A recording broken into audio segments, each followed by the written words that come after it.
My 16-year-old daughter started locking her bedroom door and losing weight, so I checked her phone and found messages that shattered everything I thought I knew about being a good mother. The first time I noticed something was wrong was on a Thursday evening in early October. I came home from my job at the insurance office at exactly 5:47 p.m. I remember the time because I glanced at the microwave clock as I set my purse on the kitchen counter. My daughter Lily was in her bedroom with the door closed, which wasn't unusual for a 16-year-old who valued her privacy. But when I knocked on her door to tell her dinner would be ready in 20 minutes, I was making chicken stir-fry, her favorite. I heard a strange sound from inside, a heavy thud, like something hitting the floor, maybe a book falling, then complete silence that felt wrong somehow, felt charged with something I couldn't name. Lily, you okay in there? I'm fine. Her voice sounded strange, tight, and breathless, like she'd been running. Can I come in for a second? No, I'm changing clothes. Okay, honey. Dinner in 20. I stood outside her door for a long moment, my hand still resting on the doorknob. Something felt off, but I couldn't articulate what. My stomach twisted slightly, that maternal instinct that tells you when something isn't right with your child. But I told myself I was being paranoid. Overprotective. Teenagers need privacy. Teenagers need space. That's what all the parenting books said. That night at dinner, Lily barely touched her food. She pushed lo mein noodles around her plate with her fork, rearranging them into different patterns. She took exactly 2 bites of chicken. She drank half a glass of water. Then she said she was full. Not hungry? I asked, trying to keep my voice casual. Had a big lunch at school. Oh yeah, what did you have? Pizza from the cafeteria. She wasn't looking at me when she spoke. Her eyes were fixed intently on her plate, like the pasta contained secrets she needed to decode. And her left hand,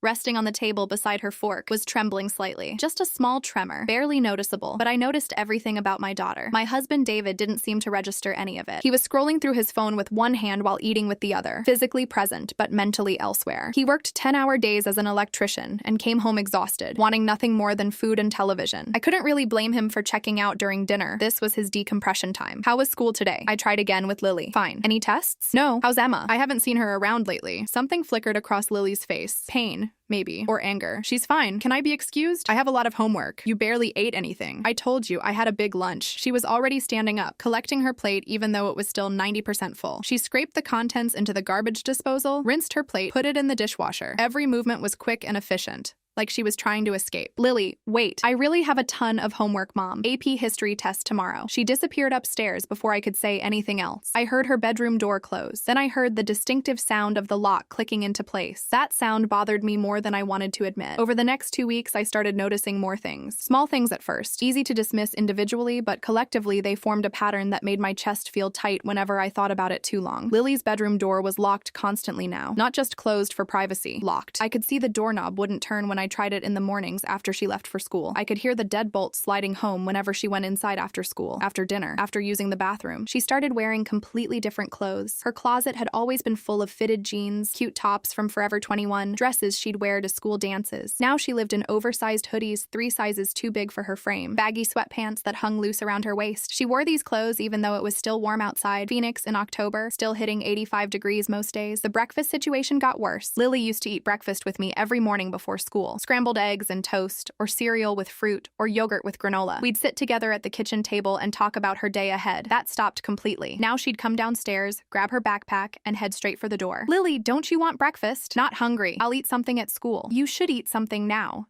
You need energy for— Mom, I'm going to be late. Love you. And she'd be gone. At dinner, the pattern was consistent. She'd sit with us. She'd put small amounts of food on her plate. She'd push it around for 15 minutes while David and I ate. She'd take exactly 3 or 4 bites. Then she'd declare herself full, scrape her plate, and disappear to her locked room. I tried talking to David about it one evening after Lily had gone to bed. Have you noticed Lily's not eating much lately? He looked up from his phone where he was reading news articles. Lily, our daughter. She's barely eating. She's a teenage girl. They're all on diets. I don't think this is a normal diet, David. I think something might be wrong. Like what? I don't know. Maybe an eating disorder or depression, or you're overthinking it. She's 16. Remember how weird you said you were at 16? This is normal teenage stuff. I wanted to argue, wanted to make him see what I was seeing, but I also worried I was being paranoid. Maybe he was right. Maybe this was normal and I was projecting my own anxieties onto my daughter. So I stayed quiet and I watched. One morning in early November, I was putting away laundry. I'd washed Lily's towels and needed to put them in her bathroom. Her bedroom door was locked as usual. She'd already left for school, but I had a master key for emergencies. I let myself into her room, feeling guilty even though I was just delivering clean towels. Her room looked meticulously organized, bed perfectly made with hospital corners, desk cleared of clutter, books arranged alphabetically on her shelf, everything in its place. I went into her bathroom to put the towels in the cabinet. That's when I noticed the scale sitting beside the toilet. Digital scale, the expensive kind that measures to the 10th of a pound. I hadn't weighed myself in months. The number on the scale never brought me joy, so I'd stopped checking years ago. But on impulse, I stepped onto to Lily's scale. 142.3 pounds. Same as always for my 5'6" frame. Then I noticed something that made my skin prickle. There were tiny marks on the scale's display screen. Little scratches in the glass, worn spots from repeated use. And when I looked down at the tile floor, I could see faint footprints in the thin layer of dust. Not random footprints. The same spot. Over and over and over. Someone had been standing on this scale so many times they'd left an imprint. My throat went tight. My hands started shaking. I put the towels away and went back to Lily's room. Told myself I should leave. Told myself I was violating her privacy. But I couldn't shake the feeling that something was very wrong. I started looking. Not snooping, exactly. Just looking. Trying to understand. Her closet was full of clothes that didn't make sense. The jeans hanging there were baggy, oversized boyfriend jeans that would have been comically large on Lily's frame. I remembered her wearing fitted skinny jeans just a few months ago. I pulled one pair out, size 4, then I found another pair in the back, size 2, then size 0. Then, tucked way in the back behind everything else, a pair of jeans I'd never seen before.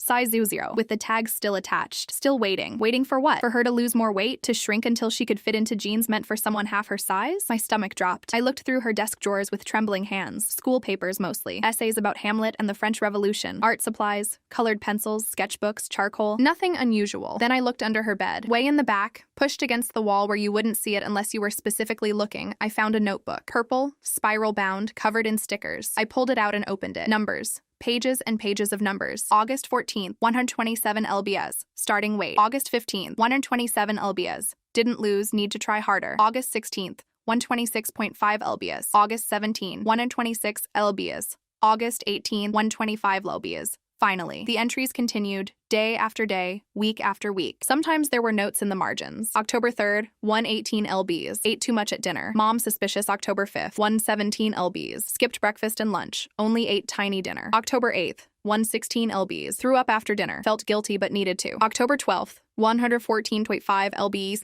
So hungry I can't think, but A says I'm doing great. The most recent entry, dated November 5th, 2 days ago, read 108 lbs. I sat on Lily's bedroom floor with the notebook in my hands and my vision went blurry with tears. My daughter had started at 127 pounds in August. She was 5'7" tall. That was a perfectly healthy weight, maybe even on the thin side. Now she was 108 pounds. She'd lost 19 pounds in less than 3 months. I did the math in my head. 108 pounds at 5'7". That was drastically underweight. That was medically dangerous, and I hadn't noticed. I'd seen the baggy clothes, the uneaten meals, the locked door. I'd noticed and I'd done nothing. I'd convinced myself it was normal teenage behavior. I'd listened to David saying I was overreacting. My daughter was starving herself and I'd been too afraid of seeming like an overbearing mother to do anything about it. I took photos of every page of the notebook with my phone. My hands were shaking so badly the first few photos came out blurry and I had to retake them. Then, I carefully put the notebook back exactly where I'd found it, pushed all the way back under her bed against the wall. I replaced the clothes in her closet exactly how they'd been arranged. I made sure nothing looked disturbed. Then I went downstairs and sat at the kitchen table until I could breathe normally again. When Lily came home from school at 3:30 p.m., I tried desperately to act normal even though my heart was hammering against my ribs. How was school, honey? Fine. How'd the history test go? Okay, I guess. Want a snack? I bought those crackers you like. No thanks. Not hungry. Of course not. Never hungry. She went straight to her room. I heard the lock click into place like always. That night after Lily was supposedly asleep, I showed David the photos of the notebook on my phone. He scrolled through them, his face going progressively paler. Oh my God, she's lost 19 pounds, David, in 3 months? Why didn't you tell me it was this bad? I tried to tell you. You said I was overthinking it. I didn't know. I didn't realize. He looked up at me with stricken eyes. What do? We need to talk to her, confront her, get her to a doctor. When? Tomorrow. First thing. But we didn't talk to her the next day because I chickened out. I woke up planning to have the conversation over breakfast, but when Lily came downstairs and I saw how fragile she looked in the morning light, her face gaunt,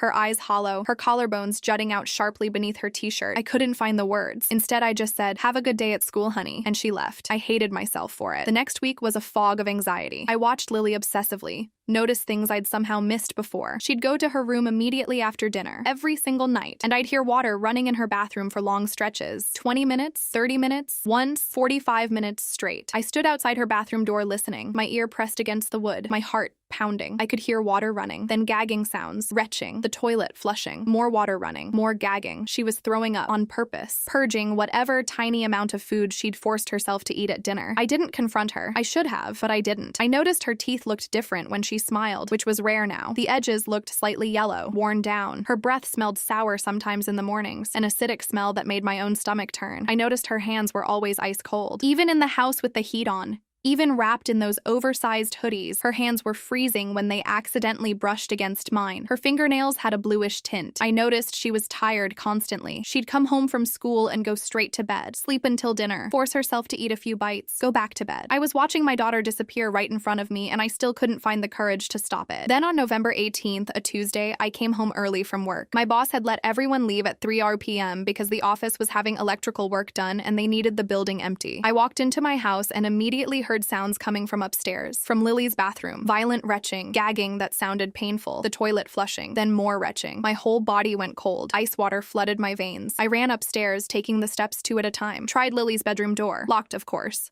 I pounded on it with my fist. "Lily, open this door right now. Go away." Her voice was raw, wrecked. "Open the door right now or I'm breaking it down." I mean it. Silence. Long, terrible silence. Then I heard footsteps, the lock clicking. I pushed the door open hard enough to slam it against the wall. Lily was standing in the middle of her bedroom. Her face was bright red and blotchy, eyes completely bloodshot, mascara running in dark streaks down her cheeks. There was vomit on her gray hoodie, splattered across the front. "What are you doing?" The words came out as a whisper because I couldn't get my voice to work properly. "Nothing. Don't lie to me. I heard you. I know exactly what you were doing. I felt sick. I wasn't feeling well." "Lily, I said I felt sick." "God, can't I even be sick without you interrogating me? You weren't sick. You were making yourself throw up." Her face crumpled. Her whole body seemed to collapse in on itself. She sank down onto her bed and started crying, not delicate tears, gut-wrenching sobs that shook her entire frame, making her thin shoulders heave. I sat down next to her and tried to put my arm around her. She jerked away violently. "Don't touch me." "Lily, please, sweetheart, please talk to me. Tell me what's going on." "You wouldn't understand. You couldn't possibly understand. Try me. Please try me." She shook her head, still crying so hard she couldn't catch her breath. I can't tell you. You'll hate me. I could never hate you. I love you more than anything in this world. Please let me help you. Nobody can help me." "Are you trying to lose weight? Is that what this is about?" "It's not about that." "Or it is, but it's not. I don't know how to explain it." "Then what is it about?" She didn't answer, just kept crying, rocking slightly back and forth, her arms wrapped tightly around her thin torso. I called our family doctor's office the moment they opened the next morning. "I need to see Dr. Simmons today. It's an emergency regarding my daughter." They squeezed us in at 11 a.m. I told Lily she wasn't going to school. She didn't argue, didn't even seem to have the energy to fight me. At Dr. Simmons' office, they weighed Lily as part of the standard vital signs check. The nurse recorded the number without comment. 104 pounds. She'd lost 4 more pounds in less than 2 weeks. Dr. Simmons examined Lily, checked her heart rate, blood pressure, reflexes. Then she asked Lily to wait in the lobby so she could speak with me privately. We went into her office. She closed the door and sat down across from me with a deeply concerned expression. "Mrs. Hoffman,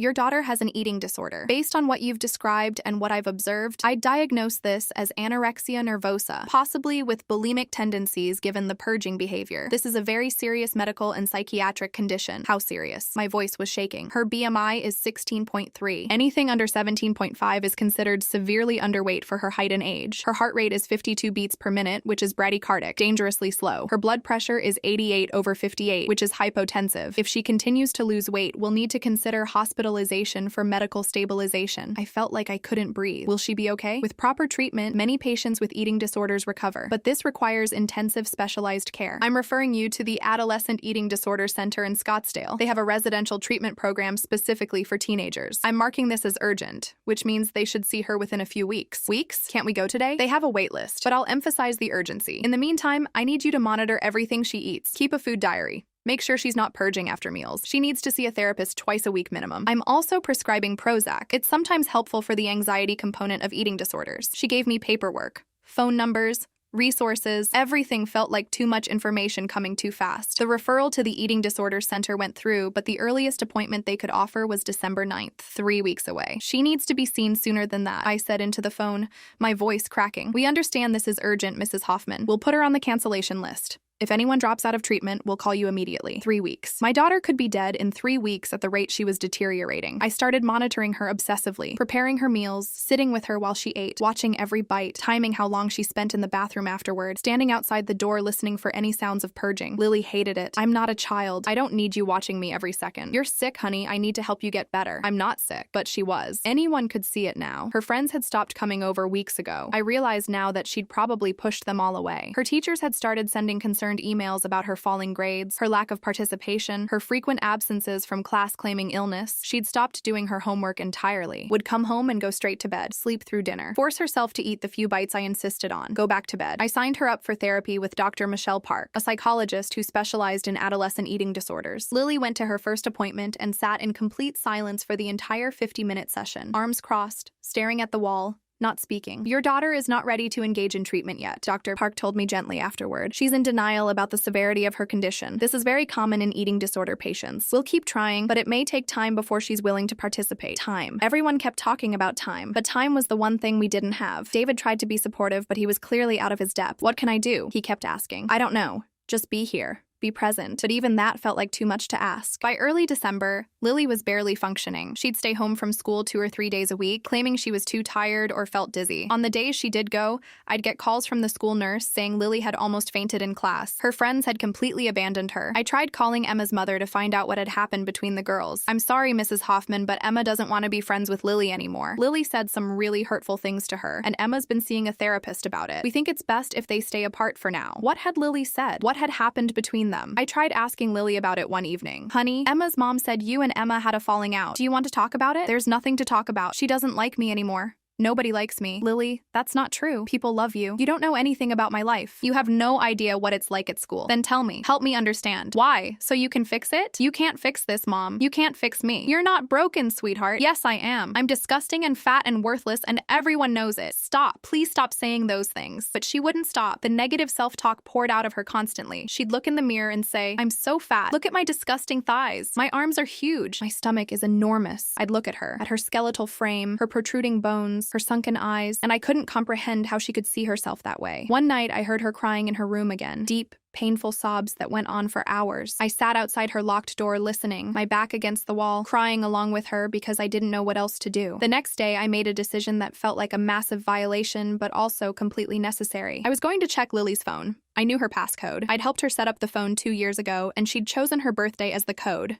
0724. She'd never changed it. I waited until she was in the shower, went into her room, found her phone sitting on her desk, plugged into the charger. My hands were shaking so violently I could barely enter the passcode. It took 3 tries. The phone unlocked. I opened her text messages first. Most were from me and David. A few from teachers about missing assignments. Nothing from friends. The absence of friend messages was heartbreaking in itself. Then I opened Instagram. Her DMs had several unread messages. I clicked on them. The most recent conversation was with an account named simply A. No profile picture. No real name, just the letter A. I started reading and my blood turned to ice. A. Did you eat today? Lily. A little at dinner. Mom was watching me. A. How much? Lily. Maybe 200 calories worth. A. That's way too much. You'll gain weight. You need to eat less than 500 calories total per day. Lily. I know. I'm sorry. I tried to eat less, but she wouldn't stop staring at me. A. Did you get rid of it? Lily. Yes, but I feel so guilty afterward. A. Good. The guilt means it's working. Your body is fighting you, but you're stronger than it is. I scrolled up. My heart pounding. Weeks of messages. Months of messages going back to August. A. Breakfast is a waste of calories. Skip it completely. Lily. My mom is trying to make me eat breakfast. A. Lie. Tell her you're not hungry. Tell her you ate something at school during first period. Lily. Okay. A. You looked really fat in that photo Emma posted from the beach. Lily. I know. I hate myself so much. A. You should hate yourself. That's what will motivate you to change. Lose 5 more pounds by Friday. A. If you eat more than 500 calories today, you're disgusting and worthless. Lily. I'll try not to. A. Don't try. Do it. Trying is for weak people. A. Did you purge after dinner? Lily. Yes. A. How many times? Lily. Twice, until there was nothing left. A. Perfect. You're doing so well. I'm proud of you. I felt physically sick reading these messages. Someone was systematically destroying my daughter, coaching her on how to starve herself, praising her for throwing up, telling her she was worthless unless she lost more weight. I scrolled further back to the very beginning, found the first message from A. August 14th. A. Hey. I saw your profile and I think I can help you. Lily. Help me with what? A. Be perfect.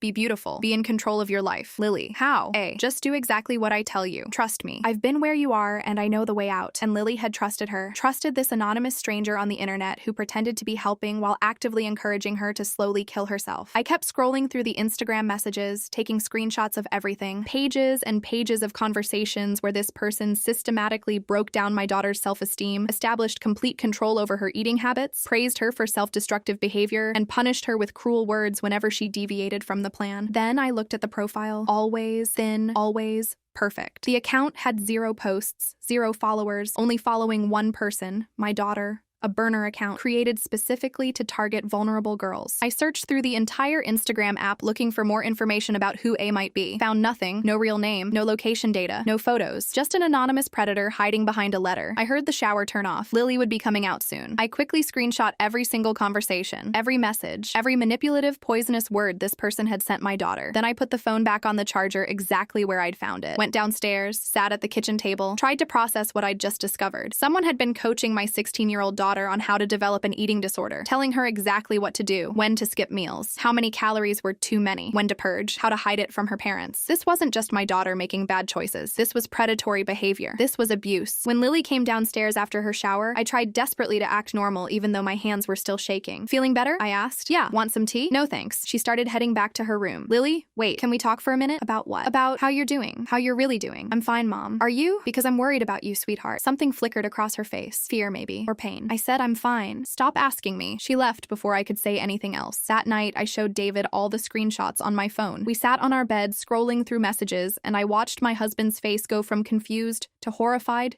to enraged. Who the hell is this person? He demanded. I don't know. Anonymous Instagram account. Could be anyone. Anywhere. We need to go to the police. This is abuse. What would we tell them? That someone is sending mean messages to our daughter online? David, they won't be able to do anything. There's no law against telling someone to skip meals or lose weight. She's encouraging our child to starve herself. I know, but it's not technically illegal. It's horrible and cruel and predatory, but it's not illegal. Then what do? I'm going to confront Lily, show her these messages, make her see that this person isn't helping her, make her tell me everything she knows about A. When? Tomorrow morning, before school. But when morning came, I couldn't do it. I tried. I woke up with a plan, rehearsed what I was going to say. But when Lily came downstairs looking so fragile, so breakable, I lost my nerve. Have a good day at school, was all I managed to say. I hated myself for being such a coward. Finally, on December 8th, the day before Lily's appointment at the treatment center, I forced myself to have the conversation. I waited until David left for work. Then I went to Lily's room. She was getting ready for school, dressed in an oversized Arizona State sweatshirt and black leggings that practically fell off her thin frame. Lily, you're not going to school today. Sit down. We need to talk. Something in my voice, maybe the steel I'd finally found, made her sit down on her bed without arguing. I pulled out my phone, pulled up the screenshots. Who is A? The color drained from her face instantly. You went through my phone? Answer my question. Who is A? That's a violation of my privacy. You had no right. You're 16 years old and someone online is telling you to starve yourself to death. I had every right. Now answer the question. Who is A? Tears started streaming down her face. You don't understand. Then make me understand. Tell me who this person is. She's my friend. Friends don't do this to each other, Lily. Friends don't tell you to stop eating. Friends don't praise you for throwing up. This person is not your friend. She is. She's the only person who understands me. She's the only one who actually cares about me. She's destroying you. Look at these messages, Lily. Really look at them. This person is manipulating you. No, she's helping me. She's helping me be better. Better at what? Killing yourself? Lily flinched like I'd slapped her. You don't get it. Everyone at school hates me. All my friends abandoned me. Emma told everyone I was fat and gross and nobody wanted to be around me. Jaden said I was too ugly to be seen with. They all chose their stupid boyfriends and girlfriends over me and I was left completely alone. A is the only person who understands what I'm going through. She's been through it too. She knows what it's like. My throat was so tight I could barely speak. What happened with Emma? Tell me exactly what happened. Lily wrapped her arms around herself, still crying. In August, Emma started dating Jaden. He's this popular guy,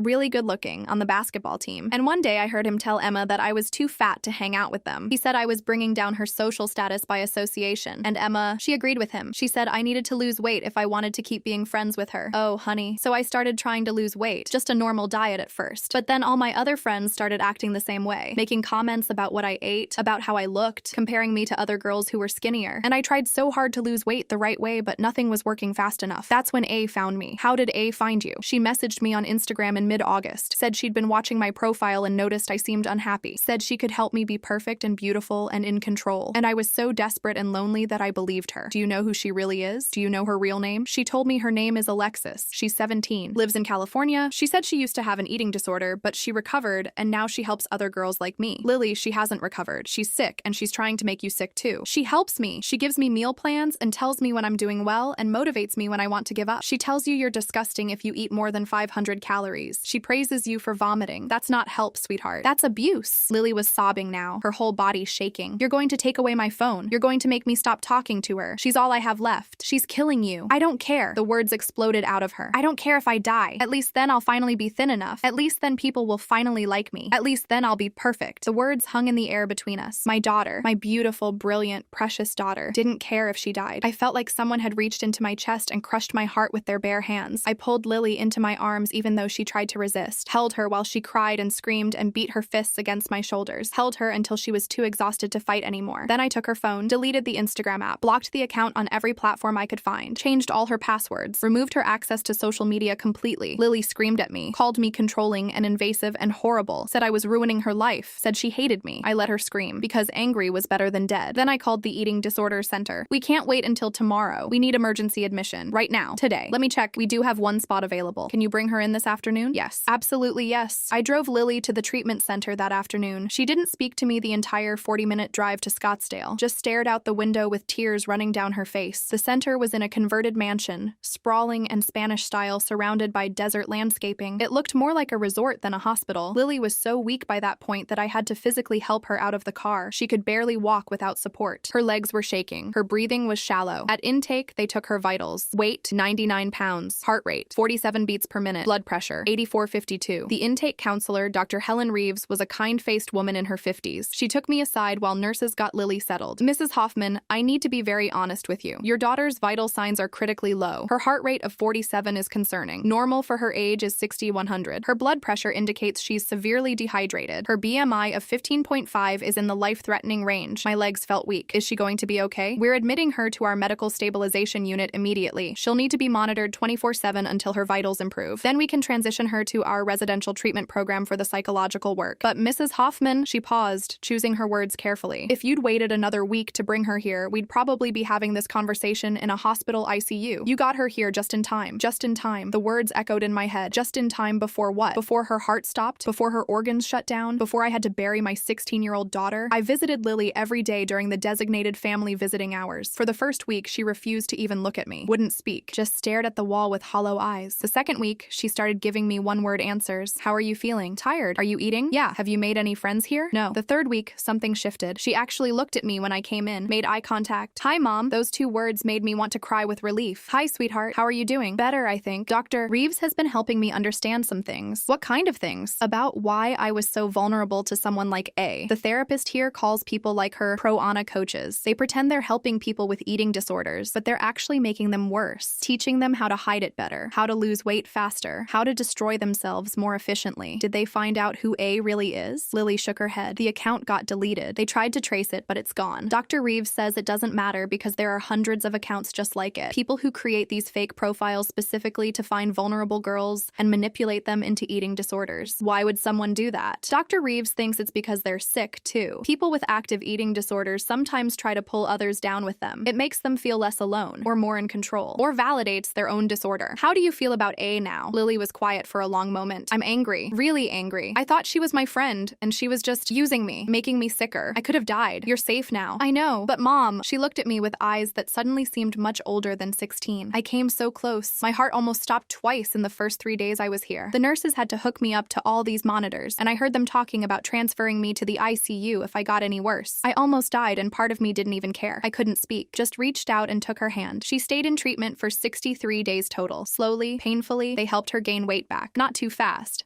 That could be dangerous, but steady progress. A pound a week, sometimes less. They helped her understand the underlying issues, the perfectionism that made her vulnerable to A's promises of control, the social anxiety that made Emma's rejection so devastating, the depression that had been simmering under the surface for months. When she came home in mid-February, she weighed 118 pounds, still on the thin side for her height, but healthy, stable. She was eating 3 meals a day plus snacks, seeing a therapist twice a week, taking Prozac for anxiety and depression, following a careful meal plan designed by a nutritionist. But she wasn't the same girl who'd left. Something fundamental had changed. She'd looked death in the face, and it had left marks. She moved differently now, more carefully, like she was relearning how to exist in her body. She talked differently, more hesitantly, like she was testing each word before saying it out loud. And her eyes, there was a knowledge in them that no 16-year-old should have, the knowledge of how close she'd come to not existing anymore. Last week, 3 months after she came home, she asked if she could use Instagram again. I don't know, Lily. I don't think I'm ready for that. Mom, I'm going to be exposed to social media eventually. I can't avoid it forever. Dr. Reeves says part of recovery is learning how to use it safely. She was right. I couldn't protect her from the internet forever. Okay, but with strict conditions. I need to approve every account you follow. You show me your DMs once a week. Any account that seems even remotely suspicious gets blocked immediately. Deal. She reactivated her Instagram with a new private account, followed only people she knew in real life. Her therapist, some girls she'd met in treatment who were also in recovery. 3 days ago, she got a message from a new account. Perfect, thin always. My stomach dropped when she showed me. The first message said, I can help you be perfect. Lily showed me immediately instead of hiding it. Blocked the account. Reported it to Instagram. But we both know there will be more. That account was just one of hundreds, maybe thousands. Anonymous predators lurking on social media, searching for vulnerable teenagers to manipulate. They find girls who are struggling, hurting, desperate. They offer simple solutions to complex problems. They promise control in a world that feels chaotic. They tell lonely girls that they understand, that they care, that they're the only ones who truly see them. And desperate girls believe them. I can't delete the internet. I can't hunt down every pro-Anna account and stop them from existing. I can't protect my daughter from every predator who might try to target her. All I can do is watch and hope and pray that this time she's strong enough to recognize manipulation for what it is, strong enough to say no, strong enough to ask for help when she needs it. But sometimes, late at night when I can't sleep, I lie awake thinking about all the other girls out there. Girls whose mothers haven't noticed yet, girls who don't have access to treatment, girls who are having the same conversation with the same letter, A or B or C, it doesn't matter, being told the same lies. I think about how close I came to losing Lily, how I had to watch my daughter choose starvation over life because someone on the internet convinced her she wasn't worthy of food. And I wonder how many mothers are going to get the call I almost got. The call that says your daughter's heart stopped, your daughter's organs failed, your daughter didn't make it because someone with a keyboard and an eating disorder decided to destroy another girl's life just to feel less alone in their own destruction. That's the part I can't forgive. That's the part that keeps me awake.